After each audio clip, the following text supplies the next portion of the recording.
القرآن يوحدنا لطريق الخير يوجهنا الله تعالى أنزله ورسول الله معلمنا.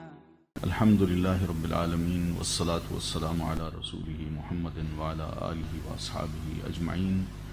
أما بعد فأعوذ بالله السميع العليم من الشيطان الرجيم. بسم الله الرحمن الرحيم. وقیضنا لهم، اور مقرر کیے ہم نے ان کے لیے قرناء، کچھ ساتھی. قرین کی جمع ہے قرناء.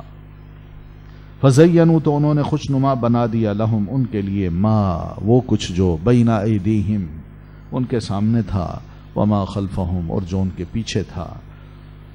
وحق اور ثابت ہو گئی، علیہم ان پر، القول بات، فی امتوں میں، قد خلت من قبلہم تحقیق جو گزر چکی ان سے پہلے، من الجن والانسی جنوں میں سے اور انسانوں میں سے، انہم بے شک وہ، کانو تھے وہ، خاسرین خسارہ پانے والے. تو دنیا میں انہوں نے اس طرح کی نظریے کیوں رکھے، کیوں عمل کیے، کیوں نہیں رسول کی سنی، کیوں نہیں کتاب اللہ کو مانا، اور اللہ کے بارے میں عجیب و غریب قسم کے ان کے خیالات کیوں ایسے بنے؟ اس کی وجہ اللہ بتاتے ہیں کہ وَقَيَّضْنَا لَهُمْ قُرَنَاءَ، ہم نے اس کے لیے کچھ ساتھی مقرر کر دیے تھے، چاہے وہ انسان تھے یا جن تھے، یہ ان کے ساتھ اٹھتے بیٹھتے تھے، انہی کے یہ ہم خیال بن گئے. وہ ساتھی پہلے گمراہ تھے، یہ ان کے ساتھی بنے تو انہوں نے ان کو بھی گمراہ کر دیا، ان کے خیالات کو بدل دیا. جیسے ان کو مجلسیں ملیں، یہ انہی مجلسوں کو پسند کرنے لگ گئے. تو فزینوا لہم، تو انہوں نے خوبصورت بنا کے پیش کر دیا ان کو، ما بین ایدیہم جو کچھ ان کے سامنے تھا، وما خلفہم اور جو کچھ ان کے پیچھے تھا. کیا مطلب؟ دنیا کو جو سامنے ہے بڑا خوبصورت بنایا. او بھائی، اگر رسول کو مانا تو سب کچھ چھن جائے گا، کتاب کو مانا تو کچھ نہیں رہے گا. دنیا مارے گی تمہیں، دہشت گرد کہے گی، چھین لیے جاؤ گے، سب کچھ محروم کر دیے جاؤ گے. تو لہذا وہ کچھ کرو جو دنیا میں مزے اڑانے کے ہیں، ویسے ہی بن جاؤ جیسے یہ شیطان ہے. پرواہ نہ کرو دین کے احکام کی، اللہ کے احکام کی،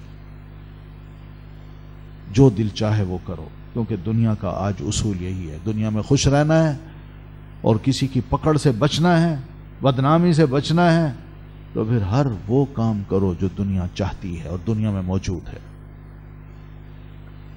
تو ایک ایک کام کو انہوں نے بڑا خوبصورت بنا دیا. وہ کیا؟ شیطانی کام ہی ہے، جس میں عورت ہے، شراب ہے، سود ہے، حرام کام ہے، سب چیزیں ہیں. کیونکہ دین تو ان چیزوں سے ڈراتا ہے نا، یہ گناہ کے کام ہے. تو اس لیے دین کی ہر بات کو سمجھتے ہیں کہ یہ دین ہر بات کو نا برا بنا کے پیش کرتا ہے، اور شیطان ہر بات کو بڑا خوبصورت بنا کے پیش کرتا ہے. وہاں دین کچھ پابندیاں لگاتا ہے، یہ چاہتے ہیں ہم آزاد ہوں. تو مقصد کیا ہے کہ ایسی چیزیں جو سامنے ہیں ان کو بھی یہ شیطان لوگ بڑی خوبصورت بنا کے پیش کر دیتے ہیں، کیونکہ یہ ساتھی ہے نا.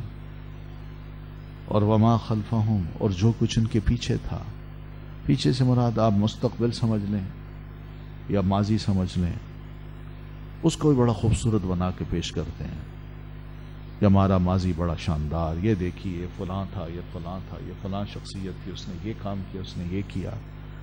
ہم ان سے آگے بڑھنا چاہتے ہیں، ہم اس سے بہتر بنانا چاہتے ہیں. بنیاد انہوں نے رکھی، آگے ہم ان کاموں کو کرتے جاتے ہیں. یا فیوچر ہمارا اس طرح کا ہے، ہم اس کو مزید اور بہتر ڈیولپ کریں، اس کو اور خوبصورت بنائیں. مطلب ہر شے کو جو شیطانی کام ہے اس کو خوبصورت بنانے کے لیے تو ماضی کا حوالہ دیتے یا مستقبل کے لیے بڑی امیدیں پیدا کر دیتے تھے. یہ ساتھی تھے ان کے. تو نتیجہ کیا نکلا؟ فحق علیہم القول فی امم، تو ثابت ہو گئی ان پر بات امتوں میں. کون سی امتیں؟ قد خلت من قبلہم من الجن والانس، جو تحقیق گزر چکی ان سے پہلے جنوں میں سے اور انسانوں میں سے. جنوں اور انسانوں میں سے جو پہلے امتیں گزر چکیں اور جنہوں نے اس قسم کی باتیں کی تھیں اور ان پر اللہ کا عذاب آیا تھا، تو ایسے لوگوں پر بھی پھر اللہ تعالیٰ کی یہ بات ثابت ہو گئی کہ اللہ کا بھی عذاب ان پر آیا۔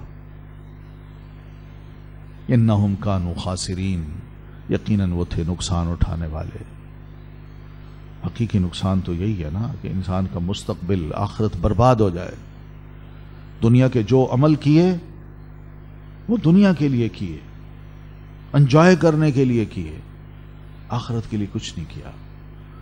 اللہ کا کوئی خوف دل میں نہیں رہا، نہ مانا، نہ اس کی تعلیمات کو سمجھا، نہ اس کی عظمت کو سمجھا، تو پھر جو دل میں آیا وہ کیا انہوں نے۔ تو یہی گناہوں کے پلندے جب وہ اٹھا کے کل قیامت کو آئیں گے تو نقصان ہی ہوگا، فائدہ تھوڑی ہوگا۔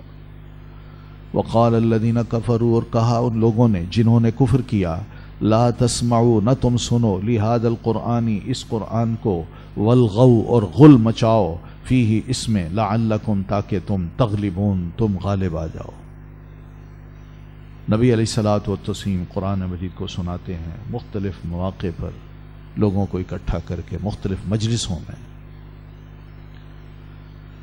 تو یہاں مکہ کا ماحول تھا، کئی لوگ اکٹھے ہوتے، اللہ کے رسول چلے جاتے، ان کو دعوت دیتے، قرآن سناتے، بڑا اثر ہوتا تھا، لوگ موو ہو جاتے تھے اندر سے۔ عرب تھے نا، سمجھتے تھے اللہ کے کلام کو۔ تو کفار نے دیکھا، مشرکین مکہ نے، اس قرآن کا اثر لوگوں پر پڑ رہا ہے، تو لہذا کچھ پلان ایسا کیا جائے کہ اس قرآن کی تاثیر ختم کر دی جائے، لوگ نہ سن سکیں اور اس کا اثر نہ لے سکیں۔ طے یہ کیا انہوں نے کہ لا تسمعوا لہذا القرآن، قرآن مجید کو خود بھی نہ سنو اور نہ سنواؤ، بلکہ والغوا فیہ، جہاں یہ پڑھا جائے تو وہاں پر تم کیا کرو، غل مچاؤ۔ فائدہ کیا ہوگا، لعلکم تغلبون۔ اس شور و غل میں کوئی بھی رسول کی بات نہیں سنے گا، قرآن نہیں سنے گا، بلکہ ہماری طرف دیکھے گا، اور اس طرح قرآن جو سنایا جائے گا اس کا اثر نہیں ہوگا، کوئی مسلمان نہیں ہوگا، اس طرح تم غالب آ سکتے ہو۔ بھائی یہی طریقہ ہے، آج بھی یہی ہے کہ قرآن مجید کو نہ سناؤ بلکہ اس کے مقابلے میں غل مچاؤ۔ یہ غل کیا ہے آج کی زبان میں؟ ہلا گلا۔ بس یہ کام کرو، اس کا فائدہ کیا ہوگا، تم غالب آ جاؤ گے، تمہاری اکثریت ہو جائے گی، تمہاری بات سنی جائے گی، قرآن کی ماننے والے کم ہو جائیں گے، لوگ جاہل ہو جائیں گے، قرآن کو کوئی سمجھے گا نہیں، جانے گا نہیں، اثر ہی نہیں لے گا۔ پھر یہی تو غلبہ ہے۔ فَلَنُذِيقَنَّ، پس البتہ ہم ضرور چکھائیں گے، الذین، ان کو جنہوں نے کفروا، کفر کیا۔ تو بہرحال کفار کی یہی پلاننگ ہے کہ قرآن مجید کی تعلیم کو کم سے کم کر دیا جائے، لوگ اس کو کم سے کم سنیں، اور اس کے مقابلے میں ہلا گلا ہو، میوزک ہو، ناچ گانے ہوں، فلمیں ہوں۔ یہ ان کا طریقہ کار ہے۔ اللہ فرماتے ہیں جنہوں نے قرآن کے توڑ میں اس قسم کی باتیں سوچی ہیں، ایسے کفار کو ہم نے سخت ترین عذاب دینا ہے، چکھائیں گے ان کو عذاب۔ اور پھر جو یہ عمل کرتے ہیں نا، جو ٹیکنیکس یا طریقے اختیار کرتے ہیں، یہ اس کی بھی ہم نے ان کو جو سزا دینی ہے، بدلہ دینا ہے، وہ بھی بدترین بدلہ دینا ہے۔ قرآن کا مقابل، اس کو نیچا دکھانے کی کوشش، یہ کیا ہے؟ اللہ کا مقابلہ نا۔ قرآن مجید لوگوں کو نیک بناتا ہے، راہ راست پہ لاتا ہے، مگر یہ لوگوں کو گمراہ کرتے ہیں، برا بناتے ہیں۔ ذالک جزاء اعداء اللہ النار، یہ بدلہ ہے دشمنوں کا اللہ کے، آگ کا۔ لہم، ان کے لیے، فیہا، ہے اس میں، دار الخلدی، گھر ہمیشگی کا، جزاءً، بدلہ ہے، بما، بوجہ اس کے، جو کانو تھے وہ، بآیاتنا، ہماری آیات کا، یجحدون، وہ انکار کرتے۔ تو یہ تو اللہ کے دشمن ہیں، یہ قرآن کے دشمن، اللہ کے دشمن۔ تو اللہ کے دشمنوں کی دشمنی کا جو بدلہ ہے وہ سوائے آگ کے اور کچھ نہیں۔ وہ آگ میں ہی جائیں گے، اور اسی آگ میں ان کا ایک ٹھکانہ یا گھر ہوگا جہاں ہمیشہ ہمیشہ رہیں گے۔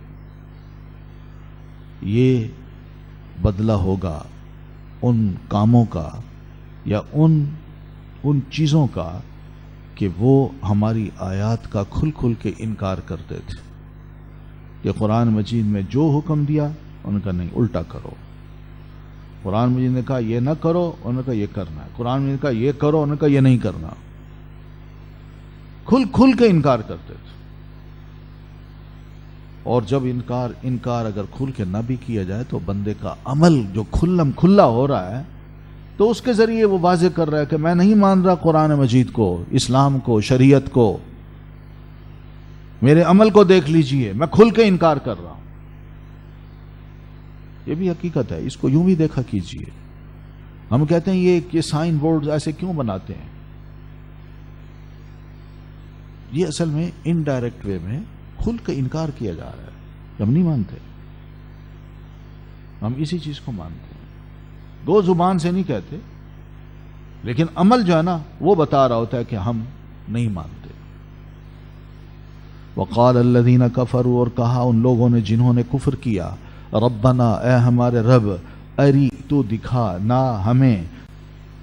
اب اس موقع پر کفار ہی کہیں گے اللہ ہمیں جن اور انسان جو ہمارے ساتھ رہے ہمیں بڑا گمراہ کیا، ہمیں پٹیاں پڑھائیں، شر کو، گناہ کو بڑا خوبصورت بنا کے پیش کیا اور نیکی سے ہمیں روکا۔ اللہ ان لوگوں نے ہمیں گمراہ کیا ہے، ذرا ان کو ہمیں دکھا تو صحیح آج۔ تو کیا کروں گے اگر میں دکھا بھی دوں؟ تو کہتے ہیں نجعلہما تحت اقدامنا، ہم ان کو اپنے پاؤں تلے روندنا چاہتے ہیں، ان کو ذلیل کرنا چاہتے ہیں، ٹھڈے مارنا چاہتے ہیں۔ کیوں؟ لیکونا من الاسفلین، تاکہ وہ دونوں ہو جائیں سب سے نچلوں میں سے، ذلیل کر کے ہم ان کو رسوا کریں۔ دنیا میں تو یہ بڑے ہمارے لیڈر بنے پھرتے تھے، آج ہم بھی ان کو ذلیل کرنا چاہتے ہیں۔ بس یہ ان کی خواہش ہوگی، مگر ہوں گے دونوں ہی سزا بھگت رہے ہوں گے۔ ان الذین قالوا، بے شک وہ لوگ جنہوں نے کہا ربنا اللہ، رب ہمارا اللہ ہے، ثم پھر استقاموا، انہوں نے استقامت اختیار کی۔ تو جو مومن ہیں جنہوں نے دنیا میں کھل کے کہا ربنا اللہ، ہمارا رب اللہ ہے، چاہے وہ مشرکوں کی آبادی کیوں نہ ہو، بت پرست یہاں کیوں نہ رہتے ہوں، ان کی آبادی کے اندر رہتے ہوئے بتوں کی موجودگی میں انہوں نے کھل کے یہ کہا کہ ہمارا رب اگر کوئی ہے تو وہ اللہ تعالیٰ ہے، بس ہم کسی اور کو اپنا رب نہیں مانتے، ایک اللہ کو مانتے ہیں۔ پھر یہ کہہ کے وہ پیچھے نہیں ہٹتے، ثم استقاموا، پھر ڈٹ جاتے ہیں اس پر، استقامت اختیار کرتے ہیں، حالات کچھ بھی بن جائیں، ماحول کتنا ہی ناپوافق بن جائے، لوگ کتنے ہی مخالف ہو جائیں، وہ ٹارچر کریں، قید کریں، جنگیں مسلط کریں، بائیکاٹ کریں، لیکن یہ کہنے والا ربنا اللہ کہنے والا پھر اس پر ڈٹ جاتا ہے، جان چلی جاتی ہے لیکن وہ پیچھے نہیں ہٹتا۔ تو ایسے جو لوگ ہیں بڑے بڑے مبارک لوگ ہیں کہ تتنزل علیہم الملائکہ، اترتے ہیں ان پر فرشتے، فرشتے ان کے دلوں میں یہ باتیں ڈالتے ہیں اتر کے کہ اللہ تخافو، او بھائی خوف کس بات کا، ڈٹے رہو، کس بات کا خوف، یہ تمہیں مار دیں گے، قید کر لیں گے، یا بڑے ظالم لوگ ہیں سب کچھ چھین لیں گے مجھ سے، یا بھی یہ کہ تمہیں مار دیں گے تو مرنے کے بعد شاید آگے تمہاری منزل بڑی بری ہے، کوئی مقام جو ہے نا تمہارے لیے اچھا نہیں ہے، نہیں، بہترین مقام ہے، جنت ہے، ولا تحزنوا، اور اگر کوئی اس راہ میں چھن بھی جائے تو اس پہ بھی غم کرنے کی ضرورت نہیں ہے، وابشروا، اور تم خوشخبری قبول ہو کرو یا خوش ہو جاؤ، بالجنہ، ساتھ جنت کے، بھئی یہ استقامت تمہیں جنت میں لے جائے گی، اور یہ وہ ہے التی کنتم توعدون، جس کا تم سے وعدہ کیا گیا، یا وہ ہے جو تھے تم وعدہ دیے جاتے۔ قرآن مجید رسول ہر وقت تمہیں یہ کہتا ایمان لاؤ، عمل صالح کرو، ڈٹ جاؤ، آگے بہت کچھ ملنے والا ہے، خوشخبریاں تمہارے لیے، جنت ملے گی۔ تو آج وہ وعدہ پورا ہونے کا وقت آ گیا ہے، اس لیے گھبرانے کی ضرورت نہیں ہے۔ دشمن تمہارا جس طرح بھی تمہیں للکارے، جس طرح بھی تمہیں اذیتیں پہنچائے، تم اس کلمے پہ ڈٹ جاؤ، ربنا اللہ، پیچھے نہ ہٹنا۔ لا الہ الا اللہ جب کہا ہے تو پیچھے نہ ہٹنا۔ اور فرشتے پھر کیا کہتے ہیں؟ ادھر تسلیاں دلاتے ہیں، دوسری طرف کہتے ہیں نحن اولیاؤکم، ہم دوست ہیں تمہارے، فی الحیات الدنیا، زندگی میں دنیا کی، وفی الآخرہ، اور آخرت میں ہم دوستی نبھائیں گے، دنیا کی زندگی میں بھی۔ وہ کیسے؟ تمہیں اچھی باتوں کی رہنمائی کریں گے، حوصلے تمہارے دلوں میں ڈالیں گے، تمہارے ایمان کو مضبوط رکھیں گے، تمہاری گھبراہٹ کو نکال دیں گے، تمہاری بڑی اطمینان کی زندگی ہوگی۔ یہ مدد ہوتی ہے پھر فرشتوں کی طرف سے ایسے مومنوں کو جو ربنا اللہ کہتے ہیں اور ڈٹنا چاہتے ہیں۔ وفی الآخرہ، اور آخرت میں بھی ہم تمہارے بہترین دوست ہیں۔ کیا مطلب؟ یعنی جب تمہاری آخری سانس ہوگی تو اس وقت بھی ہم اپنی دوستی نبھائیں گے، تمہارے ساتھ بڑا اچھا نرم سلوک کر کے تمہاری روح کو لیں گے، اور پھر اس روح کو بڑی سلامتی کے ساتھ اس کے مقام پہ پہنچائیں گے جہاں یہ بڑی مطمئن ہوگی۔ اور پھر کل قیامت کو جب تم اٹھو گے تو اس وقت بھی ہم تمہارے دوست ہوں گے۔ اللہ تعالیٰ نے ہمیں تمہارا دوست بنایا، ہم نے اس وفا کو، دوستی کی وفا کرنی ہے، اور اس وقت تک کرنی ہے جب تک تم جنت میں داخل نہیں ہو جاتے۔ وَلَكُمْ فِيهَا، اور تمہارے لیے اس جنت میں، ما وہ ہے جو تشتہی چاہیں گے، انفسکم نفس تمہارے۔ آؤ تو صحیح، دنیا میں تو بہرحال بہت کچھ تمہارا دل کرتا ہے، مگر تم نے ضبط کر رکھا ہے اللہ کی خاطر، ربنا اللہ کہہ کے اس دین کی سربلندی کے لیے تم ڈٹ گئے ہو، اور دنیا کی جتنی بھی خواہشات ہیں ان کو تم نے ترجیح نہیں دی۔ لیکن جنت میں تمہارے لیے ہر وہ چیز ہوگی جو تمہارے دل چاہیں گے۔ وَلَكُمْ فِيهَا مَا تَشْتَهِي أَنفُسُكُمْ، یہ جواب ہے اس سوال کا بھی کہ مردوں کو تو حوریں مل جائیں گی، عورتوں کو کیا ملیں گی؟ عورت اگر جنت میں جانے والا کام کرے تو اللہ تعالیٰ اس کی بھی جو بھی خواہش ہوگی اللہ پوری کر دے گا۔ مگر جنت کی عورت کے اندر شرم اور حیا ہوگی، قاصرات الطرف، اس کی نگاہیں جھکی ہوئی، وہ اس طرح کی خاتون ہوگی۔ اللہ نے اس کو بہترین خاتون بنا دینا ہے، پھر اس کی جو خواہش ہوگی اللہ وہ بھی پوری کرے گا۔ مگر یہ سوال اچھا سوال نہیں ہے، یہ مسلمان کا سوال نہیں ہو سکتا، نہ مسلمان عورت کا سوال ہو سکتا، یہ شیطانی سوال ہے، انہی کی طرف سے آتا ہے اور انہی سے ہمارے لوگ متاثر ہوتے ہیں اور پھر یہ سوال کر دیتے ہیں۔ ورنہ دیکھا جائے تو یہ انتہائی بے شرمی کا سوال ہے، بے حیائی کا سوال ہے۔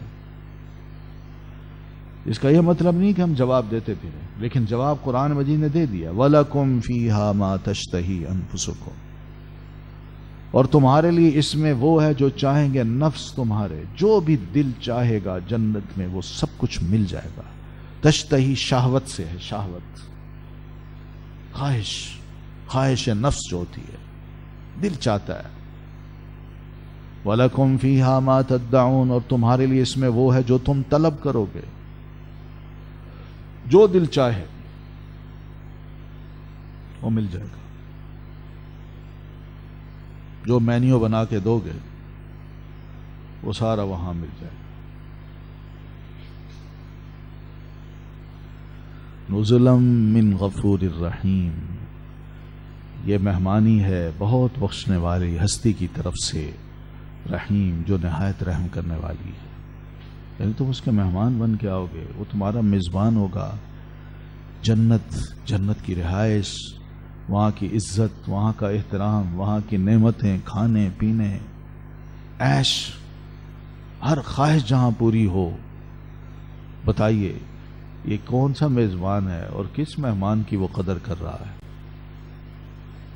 ومن احسن قولا، اور کون زیادہ اچھا ہے بات میں، ممن، اس سے جو دعا بلائے الی اللہ، طرف اللہ کے، وعمل صالحا، اور وہ عمل کرے نیک، وقالا، اور وہ کہے اننی، بے شک میں، من المسلمین، مسلمانوں میں سے ہوں. یا اللہ تعالیٰ نے ان لوگوں کی بڑی تعریف فرمائی ہے جو اللہ کی طرف دعوت دیتے ہیں اور خود بھی عمل صالح کرتے ہیں، اور یہ مسلمانوں میں رول ماڈل ہوتے ہیں. فرمایا ومن احسن قولا، اور کون ہے زیادہ اچھا، قولا، بات میں. مراد اس سے کون ہے؟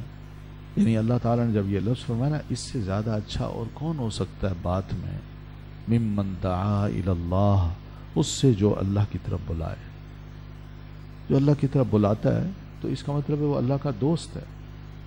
تو اس لیے امام حسن بصری رحمۃ اللہ علیہ فرمایا کرتے تھے کہ اس سے مراد کون ہے؟ وہ شخص ہے جس کو اللہ اپنا دوست کہہ رہا ہے، وہ اللہ کا حبیب ہے، وہ اللہ کا ولی ہے، وہ اللہ کا چنا ہوا بندہ ہے.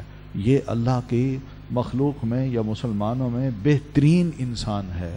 یہ اللہ کی مخلوق میں سب سے زیادہ محبوب اللہ تعالیٰ کو ہے، کہ جس نے اللہ تعالیٰ کی بات کو سنا، قبول کیا، اور پھر لوگوں کو اس کی طرف بلایا، دعوت دی، اور خود بھی نیک عمل کیے اور کھل کے کہا میں مسلمان ہوں. تو بہرحال ایسا بندہ جو ہے جو اپنی بات کا اور اپنے عمل کا سچا ہوتا ہے، اس کا آنا جانا بھی، کہیں بھی جائے، کہیں بھی آئے، کہیں داخل ہو، کہیں سے نکلے، وہ بھی سچائی پہ مبنی ہوتا ہے. ربی ادخلنی مدخل صدق واخرجنی مخرج صدق. پھر اسی طرح اس کا جو اندر کا دل ہے، نیتیں ہیں، وہ بھی سچی ہوتی ہیں، اور علانیہ جو بظاہر ہے وہ بھی سچا ہوتا ہے. یعنی اندر باہر سے وہ کھرا ہوتا ہے، اور جو بظاہر نظر آتا ہے وہ بھی، اور جو چھپ کے کرتا ہے وہ بھی. یہ بھی کھرا انسان ہے.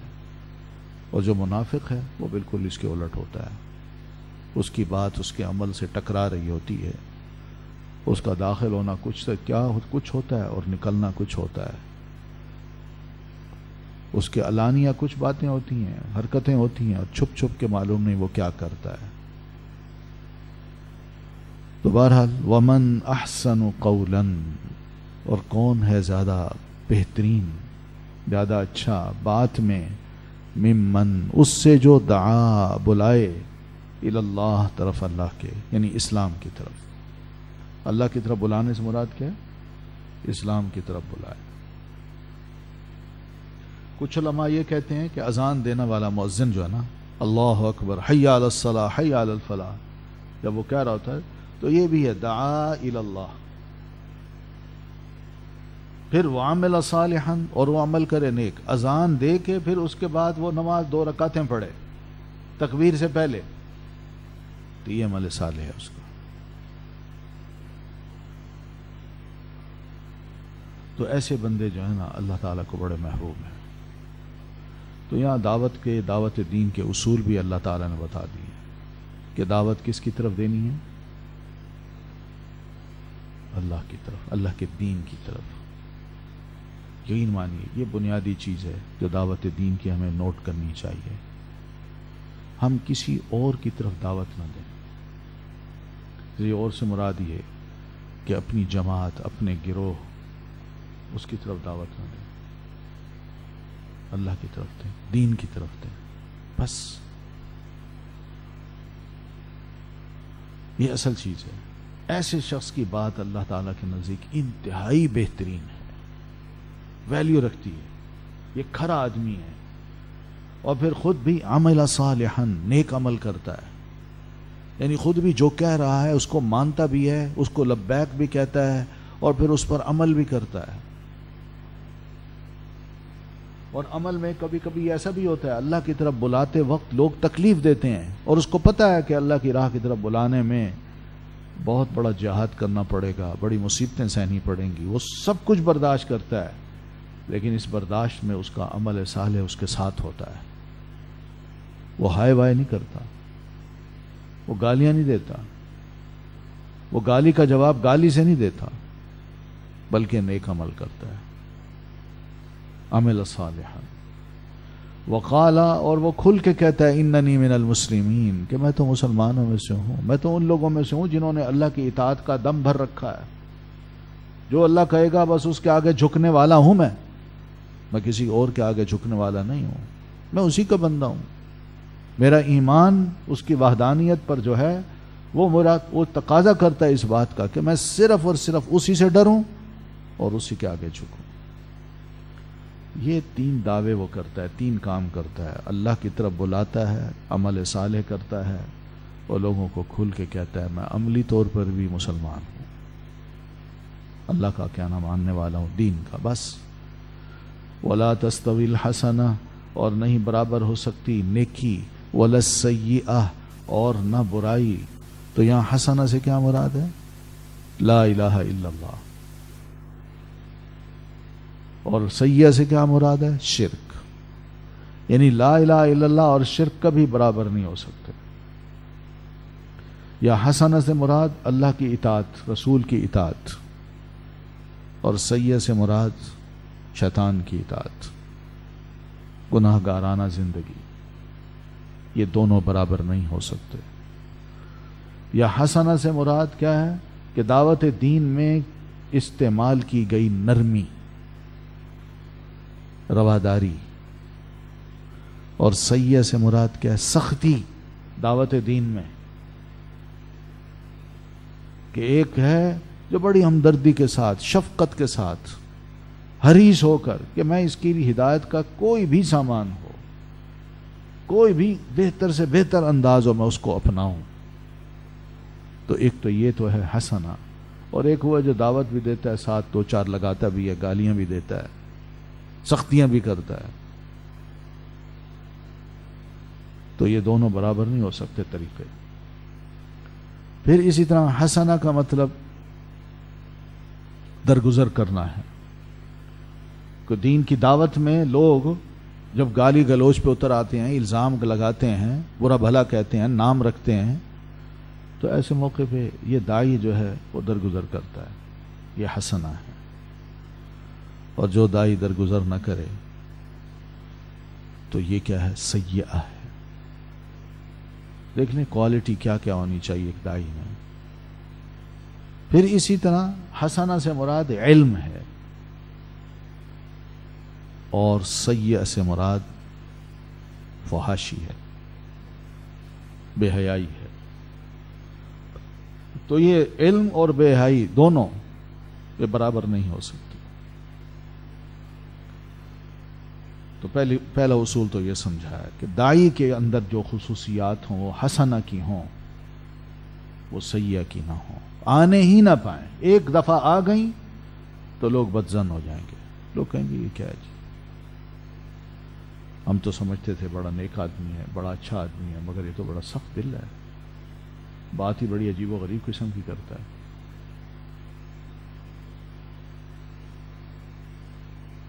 تو یہ ہوتا ہے بعض اوقات بڑے جذبات میں آ کے نا لوگ سٹیج پہ کھڑے ہو کے وہ خبر لیتے ہیں، ایسے منہ سے لفظ نکال دیتے ہیں، بعد میں کہتے ہیں جی غلطی ہو گئی، جوش میں آ کے کہہ گیا تھا، اور سارا اثر خراب ہو جاتا ہے.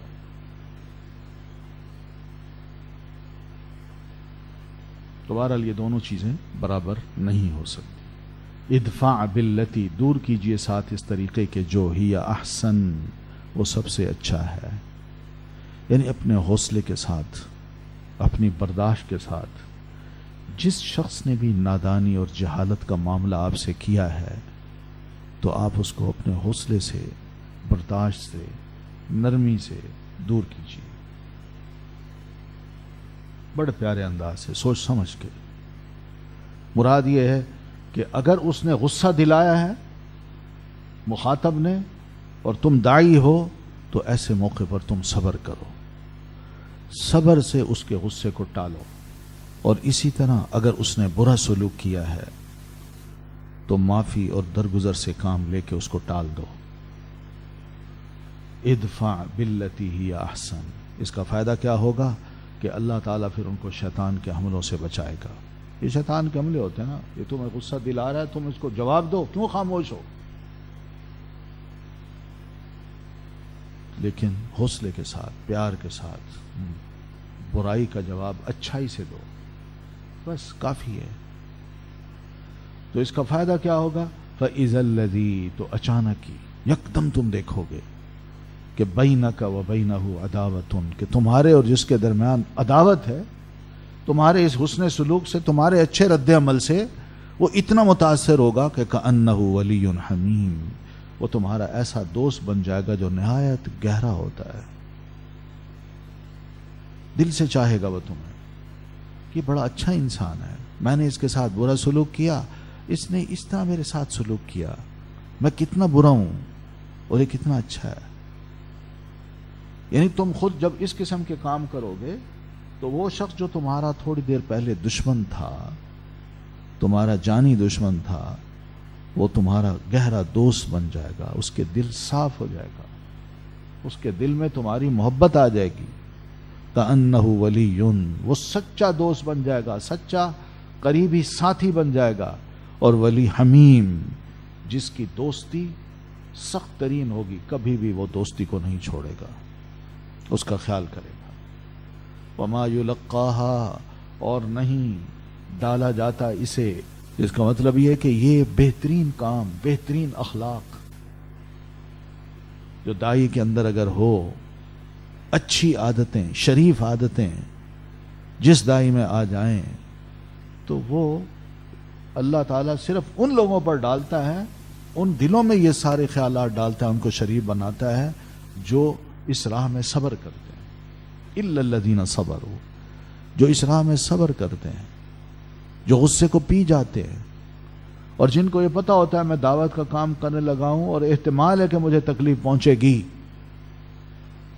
اور پھر واقعی اس کو تکلیف پہنچی تو اس نے صبر کیا. یہ بہت بلند اخلاق ہے جو انسان برائی کے جواب میں اچھائی کا دے اور تکلیف کے مقابلے میں صبر کر کے دے.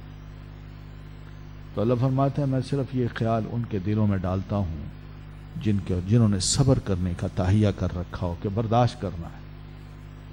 وما یلقاہا الا ذو حظ عظیم, جو بڑے نصیبوں والا ہوتا ہے, جس کے اندر بڑی خیر ہوتی ہے, یہ اللہ تعالیٰ اسی کو یہ نصیب کرتا ہے. وَإِمَّا يَنزَغَنَّكَ, اور اگر وسوسہ آئے آپ کو من الشیطان, شیطان کی طرف سے, نزغن, کوئی بھی وسوسہ. یہ وسوسہ کیا ہے؟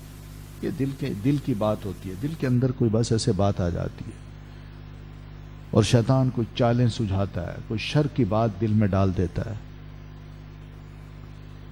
اور ہماری نیتوں کو خراب کر دیتا ہے. فوراً کہتا ہے یہ اچھائی نہ کرو بلکہ اس کے ساتھ برائی کرو, برے طریقے وہ ہمیں سجھاتا ہے. تو شیطان جو ہے کبھی کبھی انسان کو اکساتا ہے کہ بھائی اس کی طرف بھلائی نہیں کرنی, اس کے ساتھ نیکی نہیں کرنی, اس کے ساتھ برائی کرنی ہے, اس کے بارے میں برا ہی سوچنا ہے. تو ایسے خیال اگر وسوسے دل میں آئیں بھی صحیح, تو تم نے کیا کرنا ہے؟ فاستعذ باللہ, اللہ سے پناہ مانگنی.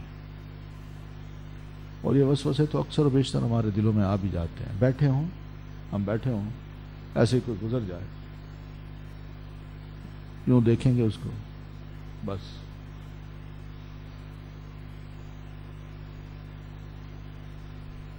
یہی بس ہاتھوں کے اشارے, آنکھوں کے اشارے, سر کا جھٹکا, یہ کیا ہے؟ اس کے بارے میں ایک ریمارکس ہے نا, جو بڑی شائع بنتا ہے, پتہ نہیں کیا سمجھتے اپنے آپ, اور اس کے وہم و گمان میں بھی نہیں ہے. وہم و گمان میں بھی نہیں ہے کہ میں جو گزرا ہوں یہ بندے کو میں نے دکھایا ہے یا میں اکڑا ہوں اس کے سامنے, میں تو اپنے خیالات میں جا رہا ہوں. اگر بندہ ایسے خامخواہ بیٹھے بیٹھے کمنٹس بھی دے دیتا ہے اور اپنے آپ کو سمجھاتا بھی ہے, وہ یہ شیطانی وسوسے ہوتے ہیں. یہ ہے حدیث النفس, کہ دل کے اندر خیالات ڈالنا برے, یہ شیطان کا کام ہے. تو فرمایا اگر یہ خیال آ بھی جائے تو فاستعذ باللہ، تو فوراً اللہ کی پناہ مانگیے. انہو یقیناً وہ اللہ ہوا وہ السمیع خوب سننے والا ہے، العلیم خوب جاننے والا ہے. وہ دعاؤں کو بھی سنتا ہے اور دلوں کے ارادوں اور نیتوں کو بھی جانتا ہے. سبحانک اللہم و بحمدک اشہد ان لا الہ الا انت استغفرک و اتوب الیک.